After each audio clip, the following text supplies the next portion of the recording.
Hello beloved, welcome back to our YouTube channel. I brought you an interesting video from Bishop Kukah. Bishop Kukah has a lot to say in this video, so I'm not going to bore you. I'm going to let you watch the video. Please subscribe. Here's the video. Excellencies, Mr. President and the Vice President and our brother, friend, the former President of Kenya, other distinguished ladies and gentlemen, I'm sure that many of you may already be nervous as to what Bishop Kukah is going to say. I feel like Miriam Makeba, the late Miriam Makeba. She said that every time I stand up to speak, they will say, here comes the troublemaker. But President Uhuru Kenyatta, I really want to thank you. I mean, your most eloquent speech struck a chord. And had I received a copy of your speech earlier, I think that even that alone should have broadened the scope of our conversation. As you can see, the Sultan and I are different. He's taller than me. He has a much more regal appearance. And he's spoken to you about the caliphate and its wonderful values. I'm a citizen of Nigeria living in Sokoto, but I'll come from a slightly different perspective, from the point of view of constitutionalism and constitutional governance and how all this fit into religion. Because I think the temptation for many of us is to assume that somehow religion is a problem. And I think the former president's speech made the point very clear that religion, just like any other form of identity, whether it's ethnicity, religion, gender, the real problem is when these categories are left unattended to. It is then that they provoke problems. So I really think that we must appreciate the fact that all the values and the temptations, the trials that the people of Kenya have gone through. In summary, what struck me very powerfully was the idea of the tyranny of numbers, the tyranny of victory. And if I may add, the arrogance and the triumphalism that tends to characterize victory, and how dangerous all these are.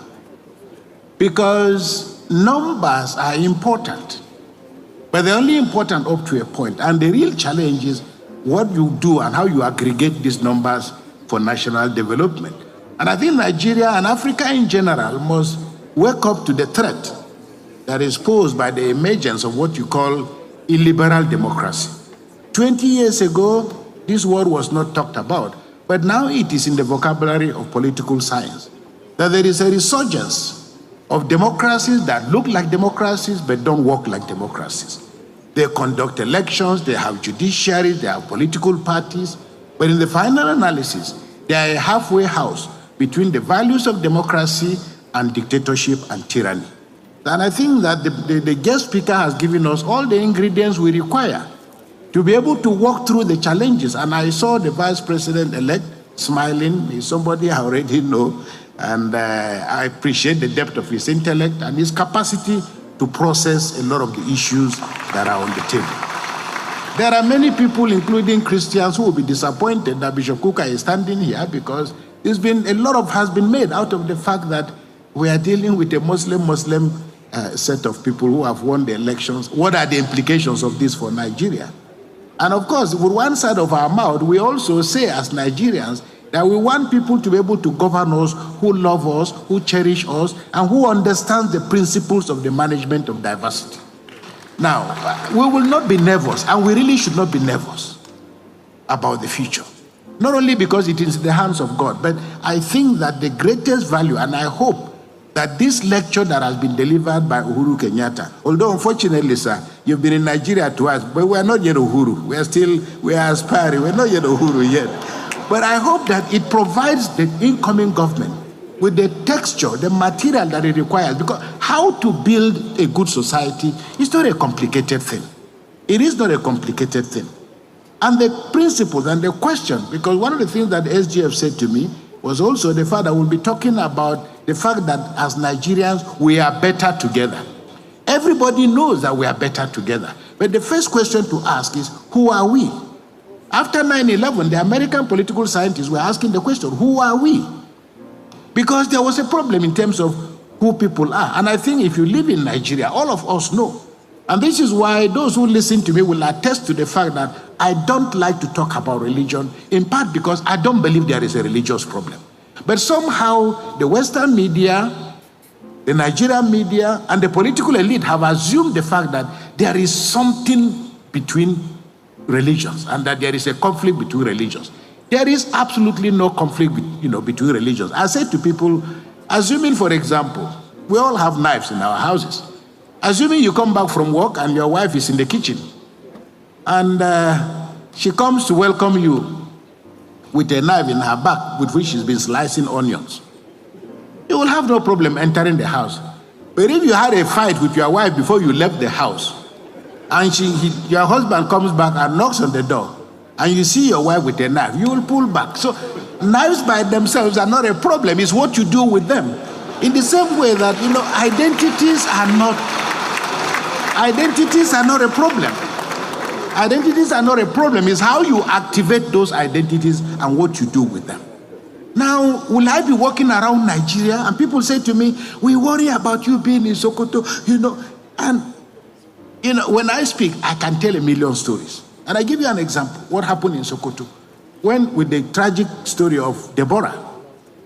I had gone for a burial of the father of one of my priests, and I was on my way back in a car when I got a call to say that one of my priests called me to say, look, this is what is happening. And I got to Abuja, and I got telephone calls from everywhere. Where are you? I said, I'm in Abuja. He said, I hope you remain in Abuja. I hope you're not going back to Sokoto anytime soon. My family members who called me, I said, so what am I supposed to do? No, remain in Abuja. Some people say, leave the country. And I said, to go where? And people could not understand. When I had to go back to Sokoto the next day, people said to me, I had to just tell my friend, where are you? I told them I'm in Abuja. But when I got to Sokoto, I walked to my house. And for me, it's a very powerful image. As I entered my house, just as I got to the gate, I saw an armored tank, soldiers, their numbers, guarding my house. And I was touched. I came out of the vehicles and I greeted all the soldiers. I shook all of them.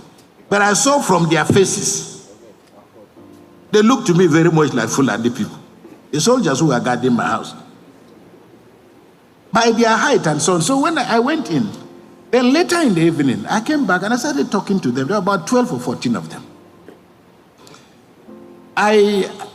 First of all, I looked at them with all the equipment that they're in my house. After we greeted, I went back. At about 6:30 to 7, I came out, stood by my balcony. And I saw all of them done their ablution. They are preparing for their salah. And they prayed in my house. I'm looking at them. And this is Sokoto I'm supposed to be running away from.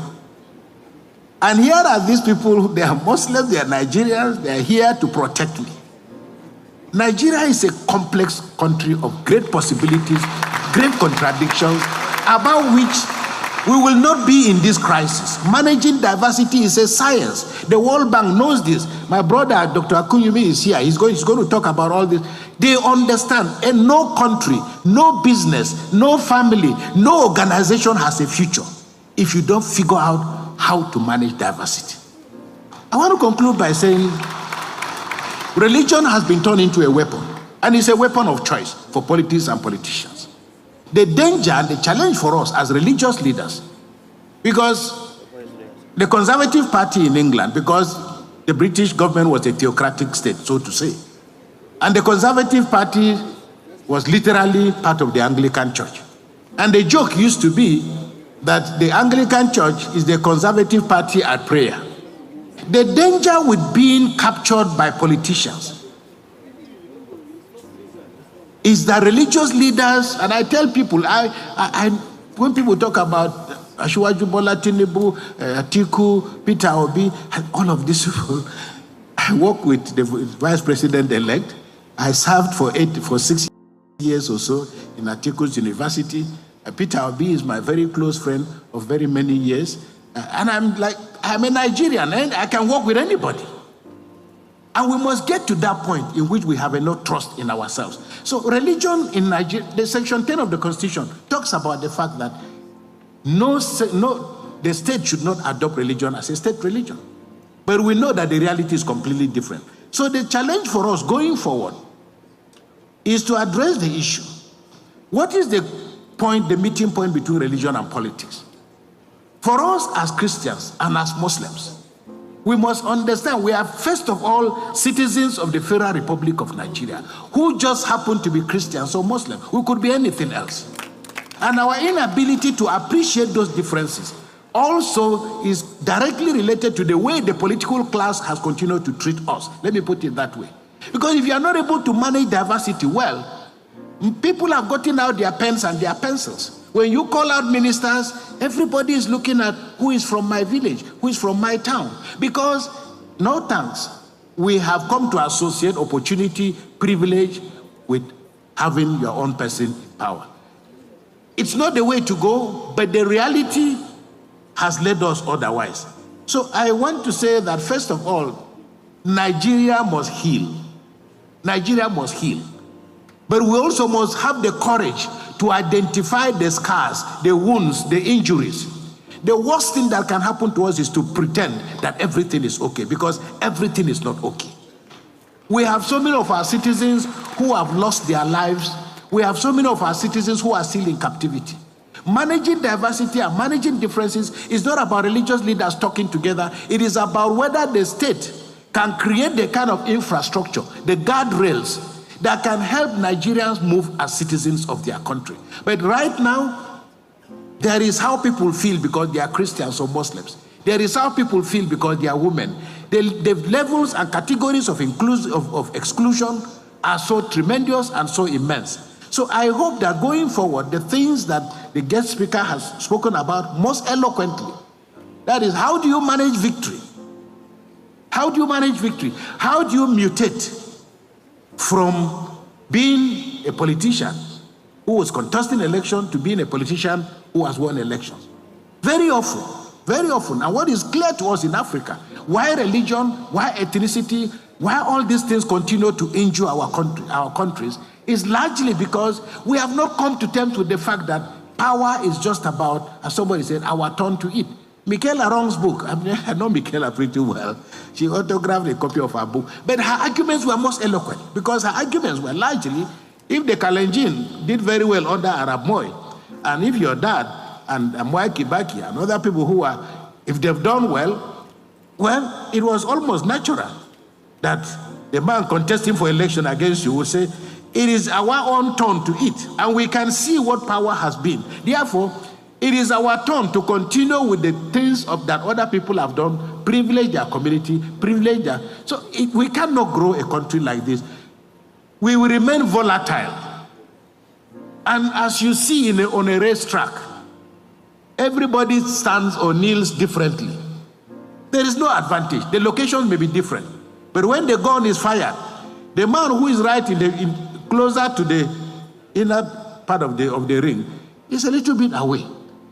We don't expect that all of us will finish, but let us create an environment in which all of us can compete, and we will win according to our energy and our speed. I used to have a parishioner, and she came to me and she was complaining. You know, when the WAEC, that is the local school examination, when they are over, most people will come to you and they say, my son passed WAEC. But if they don't pass, they say, WAEC failed my son. So the challenge for us in Nigeria is to create a condition, a situation in which all of us can compete. We will never win the same prize. But let there be, as His Eminence the Sultan said, let loss of elections not be a punitive, because the problem with Africa, when you lose the elections, you don't get a chance to get back in. When you lose the elections, you can tell, you can lose your life. But it also means that there will be no road to your village, that there will be no water.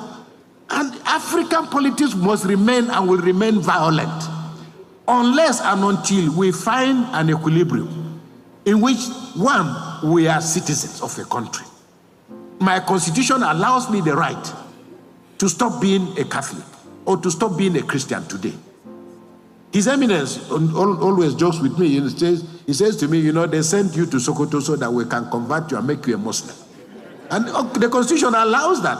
But I also let him know that I'm looking forward to the day that I will also either baptize him.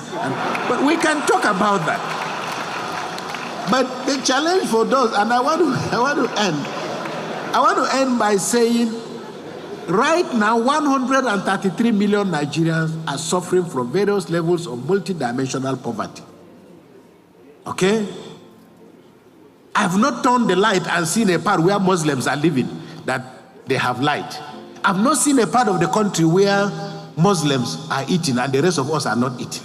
So we must come to terms with the fact that we are not bleeding, we are not suffering because we are Christians or Muslims, but we are in a country that is malfunctioning. How to make that country work for the rich, for the poor, for the aged, and for everybody is a challenge. It's not a challenge that everybody can win, but I think it's a challenge that a government that appreciates it doesn't have all the answers must come to terms with the fact that there is a way of looking for and finding answers. I would like to just end by saying, and I make the point very clearly, it is in the struggle with the problems of Nigeria, I remain exceptionally optimistic. I travel the world. People say to me after, where do you find this courage to say that Nigeria is working? When you say, okay, it may not be working, but this is one of the most beautiful countries in the world. And I'm not being flippant. When I went to the United States of America to study, I preached in a church. The parish priest called me and said, listen, you speak with such eloquence. I'd like you, we'll get you a green card. You can settle here in America. And I looked at him. I said, this God is a wonderful God. You are giving me a green card. My passport is actually a green passport. So what am I doing with a green card? So the young Nigerians who are living in our country, I always say to them, no, I'm not worried. Really, I'm not worried. Let them go. It's for the good of the country. The challenge for us as Africans is to think the way the Asians have thought. That is, you go to Europe, you go to America with a purpose. But that purpose means coming back to develop your country. But it also means that that country must create an environment in which you can feel confident to come and present the gifts that God has given you. I have two young men. They're in America. They just finished from a prestigious university. I said, when are you coming home? They said, Bishop, coming home to do what? I said, no, coming home to... He said, we don't have an uncle who is a senator. We don't have anybody in government. What are we coming to Nigeria to do? So, Mr. Vice President-elect, the challenge for you is to make this country believable, livable, credible, so that all of us together can stand in one tent and build a great nation. Once again, Secretary to Government, I want to thank you and thank the organizers for inviting me. God bless you and God bless our country. So guys, you heard what Bishop Kukah has to say. See, this video is just a handful, but I'm not really going to talk much. I'm not going to bore you, but there are some few things I just want to say. What is going through your mind after hearing Bishop Kukah speak, address a lot of people in this conference and all that, both the presidents, governors and all that, even the emir was there and a whole lot. So I just want to know your opinion, know your thought after hearing what Bishop Kukah has to say in this conference and all that. So I don't really know. A lot was going through my mind that, and from the beginning he sees that, when he was coming, I know that a lot, when they called him on stage, a lot of people will be like, what is Kukah coming to say again and all that. See, at least they have that fear in their heart that Bishop Kukah is going to talk. He's one man that is a respecter of nobody and all that. He's going to speak on things that he sees and all that. And I feel like we should appreciate such people in our society, in our midst and all that, because it's a whole lot. And see, a lot is happening in our nation. It's very, very disturbing and all that. But what can we do? This is Nigeria. A lot of people intend to get away with a whole lot of things, and the economic crisis, people are facing a whole lot. And Tinubu has been a year and some weeks in office, and I feel like there's no change that is currently being met or made at this point. But what can we do? We just have to pray. This is Nigeria. We are subjected to say that everything we should cry to God and all that. See, let's leave God to rest and carry matters into our own hand for just for some period of time and see whether change will be made, because God has given us power, dominion over everything. So I feel like there are things that we need to do on our own. It's not everything that we need to shout and call upon God to come to our aid, because I feel like we have been given the mantle to do that. So guys, that is just the video I decided to bring your way. So let me know your opinion at the comment section below. But before I go, please do where to subscribe, comment, like, share with family and friends so that I don't miss out on any of our content. Thank you very much for watching this video. I will see you in the next one. You are blessed, guys.